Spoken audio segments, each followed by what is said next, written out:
Hey, welcome back to the show. I am so glad that you're here because today you get to listen in on a conversation that I had with my good sis, Kim.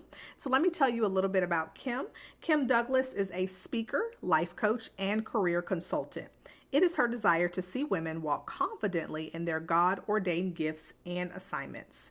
Whether it's helping women shift in the workplace or pivot into entrepreneurship, Kim is dedicated to seeing women take their rightful place in the corporate world as well as the marketplace. Her main objective is to help women see their goals become actualized. She enjoys watching her clients shed their limiting beliefs as they glow with confidence and considers Matthew 5:16 the lifeblood of her business. So I want you to check out this show review and then we'll jump right into the conversation with Kim. This review is from Best Business Coach and it's titled Inspiring. It says, I love listening to women that are confident because of their identity in Christ. Women that are using their gifts for God's glory. The world needs more people like you, Shayla. Thank you for sharing your wisdom with the world. So thank you so much for this review. I truly appreciate it. I appreciate your kind words. And I thank you so much for what you're doing. Thank you so much to all of you who have left a review for the show. I read every single one and I appreciate them all so much. These reviews help us to get the Called and Confident podcast out in front of more people, more women who may need this message. So thanks so much for rating and reviewing the show. Please keep that up. It really, really helps. And I'll read your review. To have one of my dear friends and dear sisters with me on today. This is Kim Douglas. And trust me when I tell you, you are going to love this conversation with Kim. Kim is such a wonderful person. She's such an excellent friend, and she is a powerful and anointed vessel of God. So, Kim, welcome to the Called and Confident podcast. Thanks so much for having me, Shayla. I'm excited to be here. You are so welcome. I'm so glad that you're here as well. Kim is one of my sisters who helped me kick off this whole Called and Confident movement. Back in June, we did a one-day workshop where we all were teaching and sharing what it means to be called and confident. So I'll link that below just in case you haven't caught that. You can check out the recap video because it was just packed full of so much information. And Kim was also one of the amazing speakers, and she just shared so much knowledge and so much information. And it was such a blessing to everyone who attended.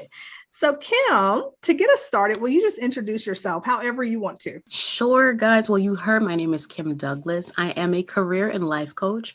What I do is I help women who are looking to transition confidently from their corporate life into entrepreneurship.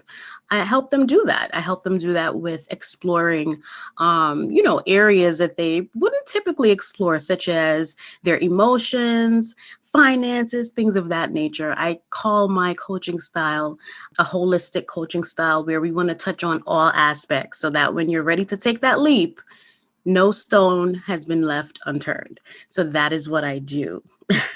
I love that, Kim. And that's so needed because I think there's so many people trying to navigate the career space and figure out what they're supposed to be doing and how they're supposed to be doing it. Are they on the right job? So that's such a needed thing. I think so many people are going to, I know so many people are going to appreciate your gifts and your coaching in that area. So, Kim, what would you say is the most important lesson you've learned over your career? The most important, this is a great question. The most important lesson that I've learned, Shayla, is that no amount of money, absolutely no amount, is worth your peace of mind. It Oh, is just yeah. not, no. Because what happens is we get into this way of thinking where we equate money with happiness. And what happens when it just doesn't work out that way? So you're on this job and you are giving your all. You are putting in overtime, more than likely, and you are so unfulfilled and unhappy, but they're paying you what we would consider good money. But is it worth your peace of mind? And I'm here to tell you guys, it is absolutely not. That's so good. And it's so true. And I think there's so many women who are probably, as we speak, are dealing with that, living that out in a job Yeah. that they feel like this is not what I feel called to do, or this does not light me up. I have to drag myself out of bed to go even do that, but they need the money, they need the job, they need the resources. So they stay there. What would you recommend for somebody to do in that situation? Well, I would recommend that if you're in a situation where you need the money, obviously we're not going to make any hasty moves, right? We're going to make moves with wisdom. We're going to be very tactical. We're going to make sure that we are looking at the situation that we're in. We're going to make an outline, a personal outline, and we are going to see this is the timeline that I'd like to get to wherever that point B is, right? So we're at point A, we're at this job, we're not happy. We know that we don't want to stay there. And so we have to create a timeline. I would say that's number one. Number two, in the meantime, while you are creating that timeline, if you wish to still stay within the whole 9 to 5 organization or that type of style of work, then by all means go ahead. But look for something that is going to make sure that it brings fulfillment, Mhm. right? That's what you're going to do. So in the interim, while you're looking and while you're feeling like, man, this really sucks, I don't like this, be sure to be looking for something that you know is going to align with those skills and gifts that you have. Are you ready to discover your calling in 30 days or less so you can confidently take action on your God given assignment? If so, I have a brand new training just for you. In 30 minutes, you will learn how to find tools to assess your unique gifts, locate scriptures to support your calling work, seek out mentors and training resources to be better equipped, take action to launch into your calling. It's time to stop wondering, how do I know my calling, and finally learn the steps to take action on your God-given assignment. To get access to the workshop, go to shaylahilton.com/free workshop or check the show notes below for the link.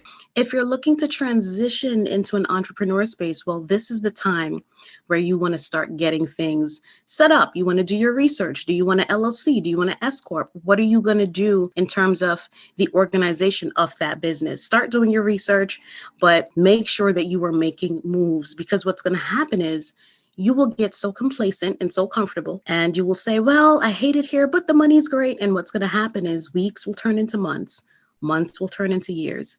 And you look up and you say, wow, what happened to the time I should have been gone? Yeah. And you really want to make sure that you are being strategic. You want to make sure that you're writing a timeline out. That's very important, because you want to give yourself some time, right? And you want to also keep yourself accountable. You want to hold yourself accountable to that time. So create a timeline, look for something else that is going to align with what you believe in, right? Those values, those core values that you have.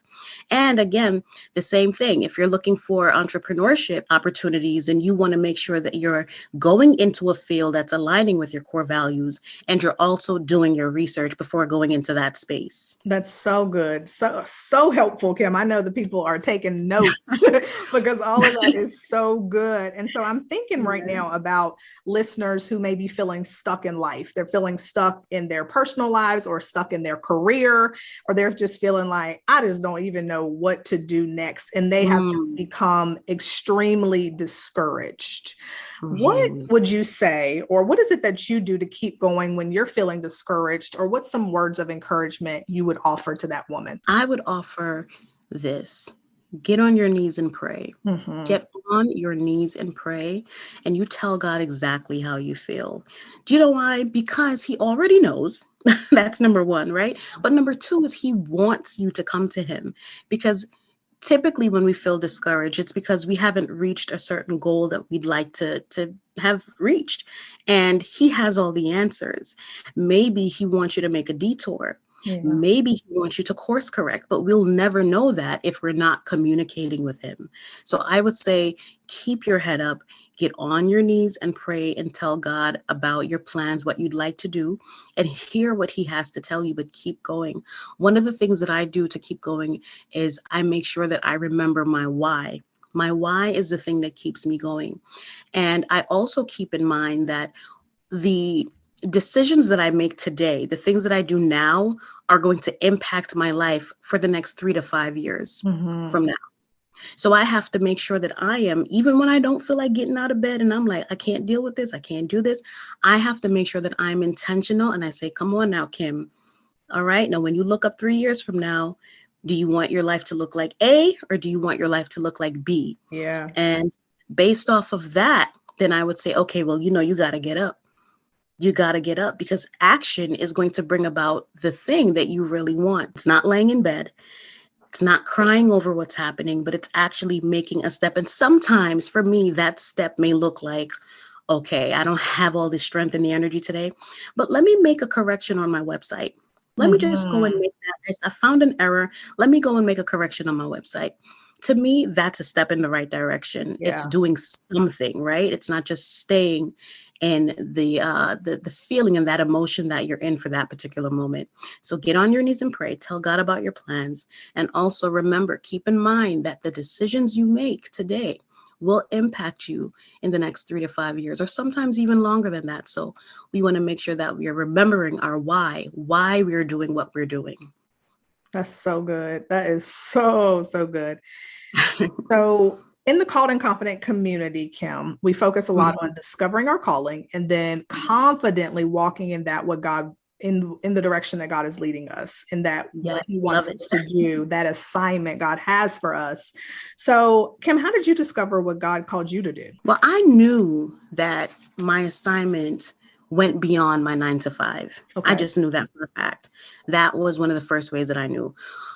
We're told traditionally, right, to go to school, do well, graduate, get your degree so we can get a good job. Yes. And that seems to be the end all be all. That seems to be this finite, this place of completion, like you've arrived. However, I knew that that just was not enough. And Mm-hmm. I knew that there had to be more that just goes beyond that, right?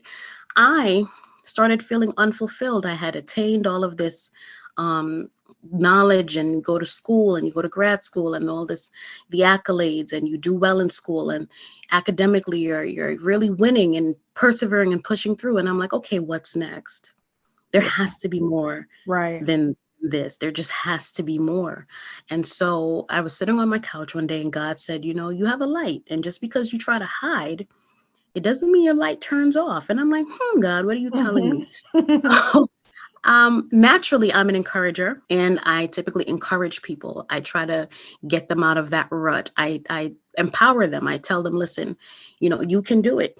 I know you don't feel like you can. I know that you feel like you can't make another step, but I'm here to tell you that you can. And what I do is I use my life as the example to and a testimony to help women get over that hurdle, get over those stumbling blocks that's helping them, or making them rather, feel stuck, right? So that's how I knew what my calling was. I knew that it went beyond my 9 to 5, and I knew that naturally at heart, I'm an encourager. Naturally, I like to motivate people and empower them. And I just kind of fused the two together.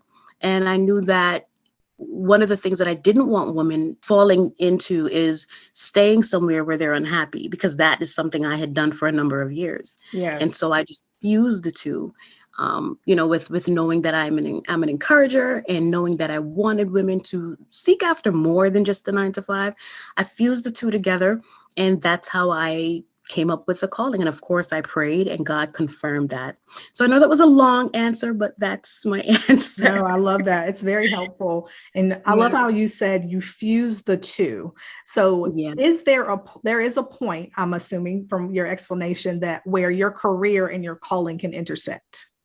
Absolutely. Okay. I love that. Absolutely. I love that. And as a Absolutely. career coach, I know that that's what you do, and you specialize in helping people, find that point of intersection. So you don't hate your career, you love what you do, and it's what you're called to do. I think that's a beautiful mix there. Yeah. But I also want to point out that it can also be a three-chord strand, right? So Mhm, it can mhm. be career, it can also be your calling, and it can also be ministry. And I guess that falls under the Yeah. umbrella of calling. I admire my mom for this. She never calls my business a business. She always refers to it as my ministry. When Yeah.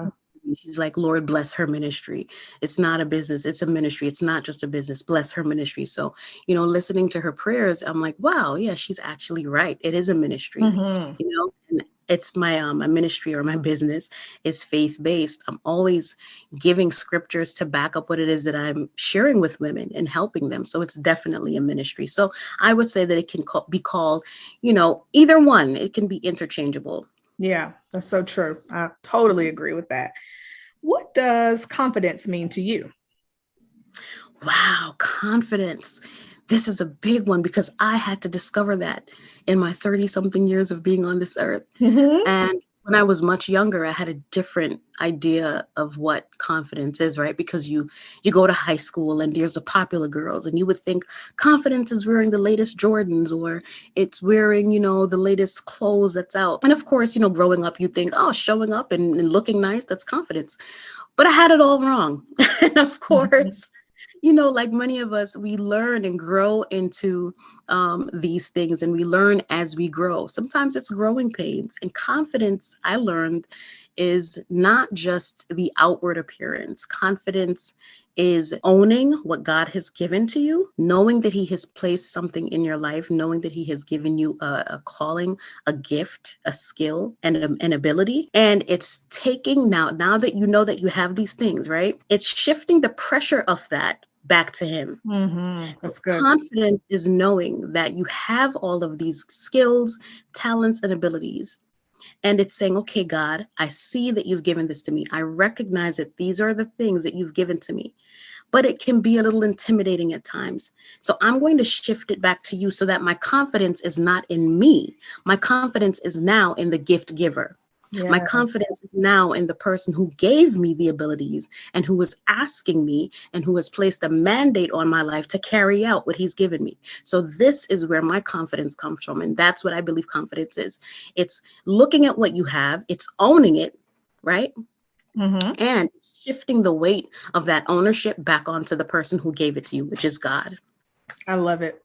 It's so good because it can be heavy. Walking in Yes, your it calling can. is huge and it can be heavy. So that's relieving to know that we can shift the Yes. weight back onto God, shift that pressure back onto Him and say, Lord, it's too much for me to bear. I can't do it. So I'm going to give it Right. to you and trust that you're going to bring me on through. I love that answer. And I wanted to ask you that again here on the show because you talked so Mhm. much about that at the workshop. And I Yeah. loved how you said that. And even when I was reading people's feedback, they all kept mentioning, I love that definition that she had for confidence. It kept coming up. I Mhm. said, we got to talk about this again. We have to make Yes. sure everybody hears this because it's so good. It's so, so good. Mhm. Thank you for that. And so Yes. before we wrap up, Kim, there's a staple question that I always ask here on the show, and I want to ask you too. It's a fill in the blank. If a woman is going to confidently walk in her calling, she Mhm. must blank. Mhm.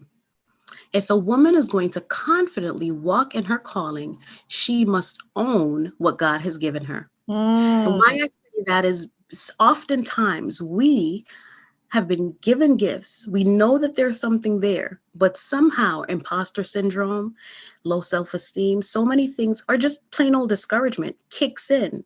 And so we begin to question the very thing that we know God has placed in us. And so if you're going to get over that hurdle and walk into the thing that God has given you confidently, you've got to own it. yeah. You've got to own it. But you don't have to own it and feel like the pressure is on you to execute. No, no, no. You own it. And like I said before, you give it back to God because He gave it to you. So own it, ladies.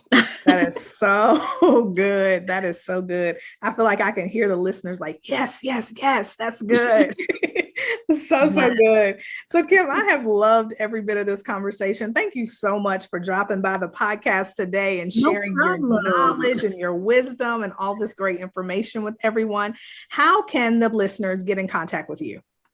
You can get in contact with me by, you get three ways. You can either go to at Lights on Empowerment, which is Facebook. The same handle is also for IG at Lights on Empowerment.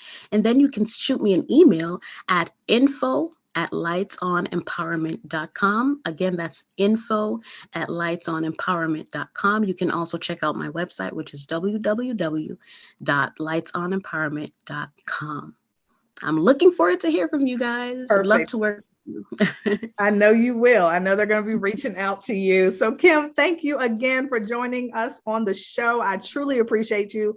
I love you. And I want to say again publicly that I thank you so much for your friendship, for the sisterhood we have, and just for the woman that you are. So, thank you for being you. You're welcome, Shayla. Likewise, I listen, you know how I feel about you. You are an Yes. awesome friend, awesome encourager. Ladies, this woman is a powerhouse. And it was my pleasure to be on your podcast. Thanks again for having me. Thanks, sis. And I'll talk to you all again soon. All right, sis. I know you have to get back to your day, but I hope this was helpful and I pray it blessed you tremendously. Before you go, can you leave me a written review for the show on Apple Podcasts and share this with another sister who is ready to confidently walk in her calling? Oh, and don't forget to connect with me on social media. I appreciate you and I want you to know that I'm praying for you. Just remember, God's got it and God's got you. Talk to you soon.